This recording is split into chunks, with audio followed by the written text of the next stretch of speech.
Continuando esta mañana con las entrevistas, me complace mucho presentar al doctor Carlos Clave, reumatólogo de la Clínica San Felipe, quien nos va a explicar qué cosa es el síndrome del túnel del carpo, por qué se presenta, quiénes son las personas que tienen más riesgo de tener síndrome del túnel del carpo y finalmente en qué consiste el tratamiento y cuáles son sobre todo los factores de riesgo.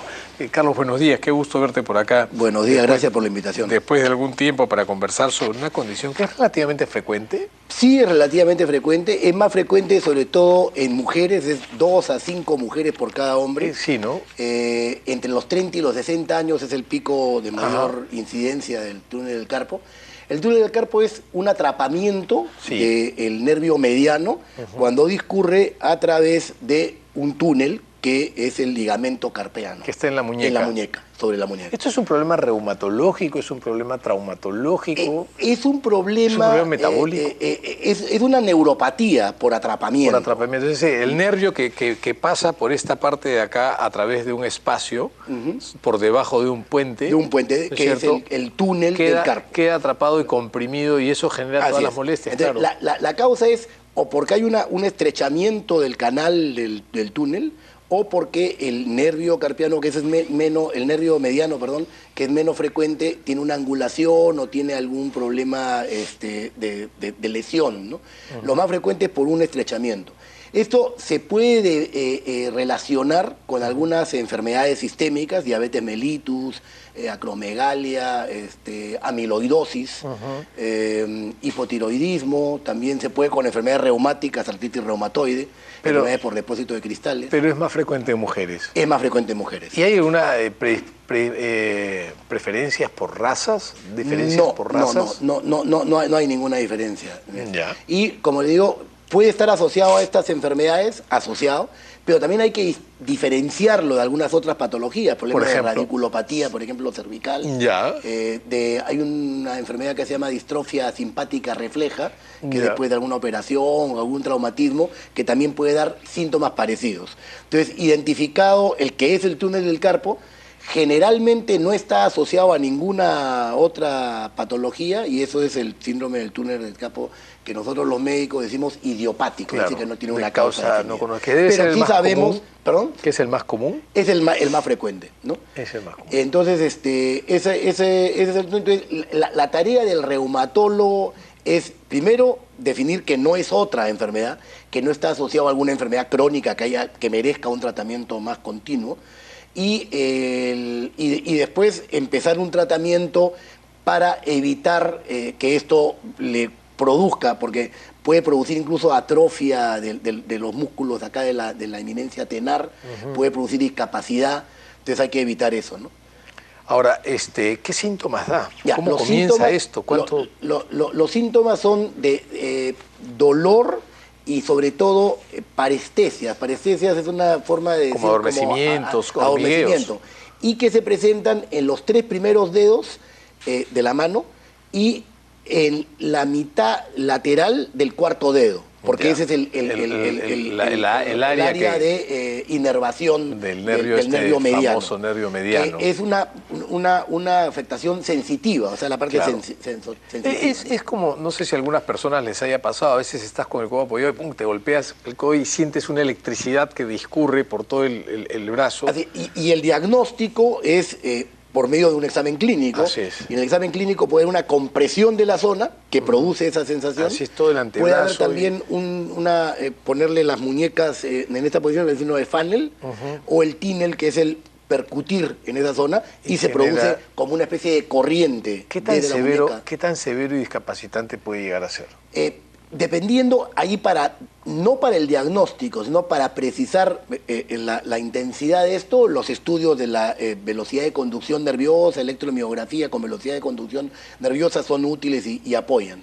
Y puede llegar a tener atrofia de algunas zonas de la mano y a discapacidad. Entonces, ahí viene el asunto del tratamiento. ¿Es unilateral, es una mano, puede En ser el ambas? 65% de los casos es bilateral. En el 65% de los casos, de acuerdo a lo que está descrito, ¿no?, en las estadísticas. Pero también puede ser unilateral. Pero generalmente, mayormente es bilateral. ¿Qué es lo que sucede para que el nervio se quede atrapado ahí? ¿Se hinchan las estructuras de alrededor? ¿Ese brazalete fibroso se cierra más? Puede haber una situación de fibrosis en esa zona, entonces hay un estrechamiento de ese canal y eso genera esa neuropatía por atrapamiento, que en ese rubro está esta patología, ¿no? ¿Pasa algo parecido a lo que sucede en la enfermedad de Dupuytren? No, es algo diferente, porque en la enfermedad de Dupuytren lo que hay es una tendinitis, es un tendón que se engruesa. Que se engrosa. Que se engrosa, claro. Puede ser de que lo que pase, justamente por eso se asocia a enfermedades como amiloidosis, o a diabetes, o a enfermedades metabólicas, o a enfermedades reumatológicas inflamatorias crónicas, que produzca un grado de fibrosis en esa zona, ¿no? Pero el Dupuytren es una fibrosis del tendón. Sí. En ese caso es una fibrosis del canal. Y también puede haber problemas del mismo nervio, ¿no? ¿Algún factor de riesgo, además de lo que ya bien definiste, las enfermedades con personas con diabetes, obesidad, problemas tiroideos y dentro de lo más común, los idiopáticos, algo que se ha identificado como factor de riesgo? Se plantea, pero no está completamente corroborado, de que puede tener con sobreuso o con algunos aspectos mecánicos, alguna labor. No está comprobado, por ejemplo, como en el codo del tenista, que sigue por un movimiento determinado. En este caso no está comprobado esto, pero sí puede ser un factor de riesgo el sobreuso de la muñeca y algún tipo de movimiento, ¿no? Por ejemplo, las mujeres embarazadas, que también es otro factor de riesgo, pueden tener más predisposición por el embarazo mismo, que puede haber algunos cambios hormonales y demás, y también algún tipo de actividad o movimiento al momento de estar cargando al niño que no es habitual en la persona, ¿no? ¿Cómo haces el diagnóstico?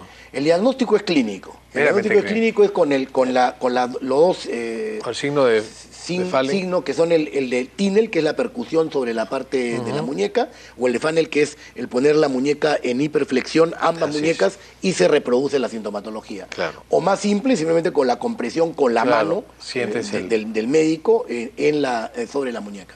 En menos de medio minuto, y ya se va a reproducir la sintomatología. Hecho el diagnóstico, ¿cuál es el tratamiento? ¿Es cierto que hay que operar todos los síndromes de túnel del carpo? Esa es una muy buena pregunta, porque el tratamiento es, los antiinflamatorios no han demostrado eficacia, definitivamente no hay claro, resultados. No son Entonces, ni siquiera paliativos, ¿no? Hay medidas como, por ejemplo, el uso de muñequera durante la noche, o sea, el inmovilizar la muñeca, sobre todo durante la noche, que podrían ayudar.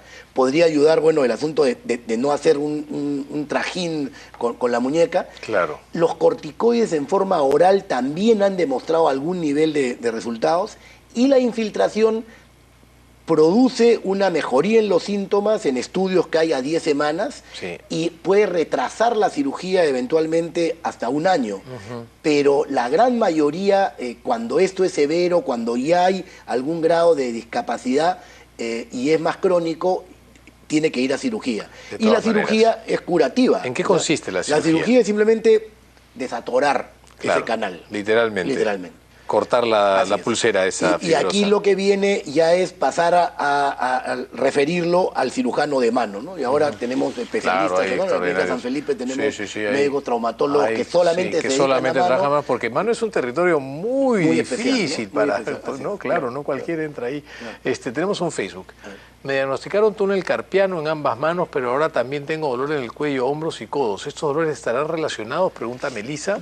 Definitivamente no. O sea, el cuello, los hombros y los codos no tienen por qué estar relacionados. Ahí hay que hacer un descarte. Claro, si es que realmente el dolor de la muñeca haya sido... O era parte de una enfermedad que es la que ocasiona primero, el huevo o la gallina, ¿no? Así es. Es una respuesta interesante, pero para Melissa hay que valorar primero qué cosa ha sido.